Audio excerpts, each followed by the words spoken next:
देखिए, जेडीयू के लोग तो हमेशा डरे हुए रहते हैं और उनका डरना स्वाभाविक भी है। जेडीयू अब बिल्कुल समझिए कि कुछ अंदर बचा ही नहीं है।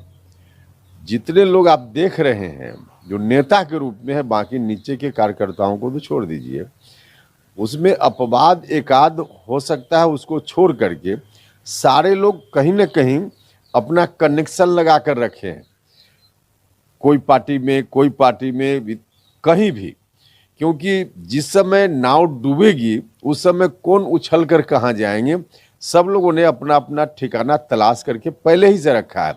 और ऐसा इसलिए कि लोगों को मालूम है कि 15 दिन में हो कि महीना दिन में हो कि 2 महीना में हो, लेकिन जेडीयू अब डूबने वाली नाव है। डूबने से दुनिया की कोई ताकत इसको नहीं बचा सकती है, इसलिए जेडीयू की ऐसी स्थिति है। देखते न रहिए, वैसे कहते कहते 2024 भी खत्म हो जाएगा। देखिए, नीतीश जी के लिए एक वक्त था, कभी उस वक्त अगर नीतीश जी उस वक्त का सही तरीका से इस्तेमाल किए होते तो शायद ऐसी कोई संभावना बन सकती थी। लेकिन आज की तारीख में जहां नीतीश कुमार जी खड़ा हैं, अब उनकी खुद की पार्टी या उनका जिस बेस पर वो खड़े हैं वही उनके पक्ष में नहीं है, तो फिर कहां से हो पाएगा।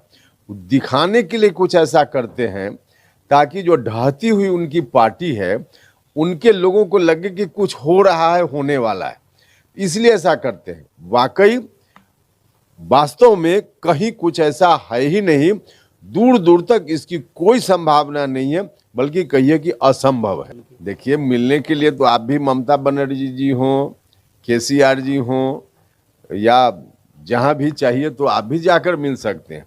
मुलाकात से क्या होता है, अब सिर्फ जो महागठबंधन इनका बिहार में है, जिसमें कांग्रेस पार्टी और आरजेडी जेडीयू 3 पार्टी मुख्य रूप से है, तीनों पार्टी के लोग ही दिल्ली में जब नीतीश जी गए तो मिलकर के कुछ कहा। न तो कम्युनिस्ट पार्टी की ओर से क्या कोई बयान आया, मुलाकात जरूर हुई, न केजरीवाल जी की ओर से कोई बयान आया, मुलाकात हुई। सिर्फ 3 पार्टी के लोगों ने वहां बैठकर कुछ कहा। तो 3 पार्टी के लोग तो यहां भी मिलते रहते हैं। तो जो गठबंधन बिहार में इनका आरजेडी जेडीयू और कांग्रेस, बस इसी की एक बैठक पटना में न होकर दिल्ली में हुई। अंतर तो इतना ही है, और क्या इससे ज्यादा उसमें था। हमने कहा ना कि सब लोग कहीं ना कहीं अपना ठिकाना तय करके रखे हैं। कोई बीजेपी में जाएंगे, कोई कहीं जाएंगे। बहुत सारे लोग हमारे से, हमसे भी बहुत सारे लोग संपर्क में हैं, तो कुछ लोग हम लोगों के साथ भी आएंगे। तो अलग अलग जगह जो लोग जाएंगे, ठिकाना सब लोगों ने तलाश करके रखा है। देखिए, आज की तारीख में और जो 24 तक की संभावना दिख रही है, जो हकीकत भी है, नरेंद्र मोदी जी के समक्ष कोई चुनौती नहीं है और विपक्ष कोई चुनौती देने की स्थिति में भी नहीं है फिलहाल। तो इसलिए 2024 तक तो उनके सामने कोई चैलेंज है। देखिए, डरने और सहमने की जरूरत नहीं है, और कहीं कहीं कोई घटना हो जाती है तो हम आप भी डर जाते हैं, वो तो एक अलग विषय है। समाज में ऐसी घटना होती है, हम इससे इनकार नहीं करते हैं, लेकिन उसमें सिर्फ अकलियत नहीं, कहीं कोई घटना हो जाए तो उस गांव के लोग डर जाएंगे, तो वो तो एक स्पेसिफिक किसी जगह की बात हो गई। लेकिन मोटे तौर पे थोड़ी समस्या भी है, तो समस्या कोई आज की नहीं है, समाज की समस्या है। तो समाज इन समस्याओं से निपटेगा, उस तरह का समाज हमारा बने, इस बात के लिए हम सब लोग प्रयास में हैं और रहते हैं, रहना भी चाहिए। तो वो एक अलग विषय है, लेकिन ये ऐसा बड़ा विषय नहीं है जिसको लेकर कोई 2024 से उसको जोड़ कर देखा जाए। देखिए, नीतीश जी खुद ही एक तरह से कहिए कि सिर के बल आज खड़ा हो गए।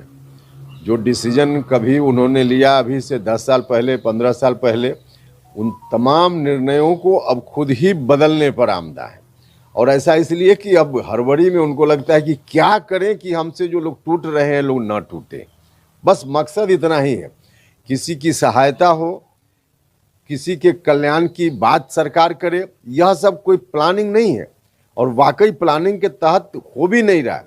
प्लानिंग के तहत करना होता तो इनके साथ, इनको तो समय मिला था 17-18 साल, 20 साल पूरा करेंगे, तो इतना समय मिला, तो उसमें कोई प्लानिंग जब ढंग से इन्होंने नहीं की, तो अब आज की तारीख में जल्दी में, हड़बड़ी में कुछ कदम उठा लेते हैं। और जिस तरह की बात आप बोल रहे हैं उस तरह के कदम का ही यह नतीजा है। वरना बाकी जो गरीब लोग शराबबंदी कानून के चलते परेशान हैं, शराबबंदी अपनी जगह ठीक है, लेकिन जो गरीब लोग परेशान हैं, अधिकांश तो गरीब लोग ही जेल में बंद है, परेशान है, तो उनकी समस्या पर भी सरकार को ही चिंता करनी चाहिए थी। बार बार कहने के बाद भी सरकार की ओर से कोई चिंता नहीं।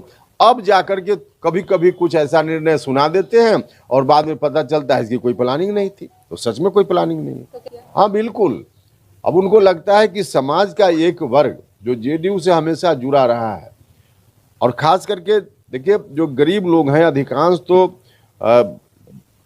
वही लोग जेल में बंद हैं शराबबंदी का जो कानून है उसके चलते। तो लगता है कि अब इतनी बड़ी संख्या में लोग प्रभावित हैं, गरीब लोग, कुछ निर्णय ऐसा करें कि हमसे अलग ना हो। वरना आप जाइए ना उनके गाँव में, जो पासी समाज के लोग हैं जो जुड़े हुए रहे कुछ इस रूप में, आप जाइए उनके गांव में, नीतीश जी का नाम ले लीजिए कि क्या रिएक्शन व्यक्त करता है, आप खुद ही जाकर के देख लीजिए।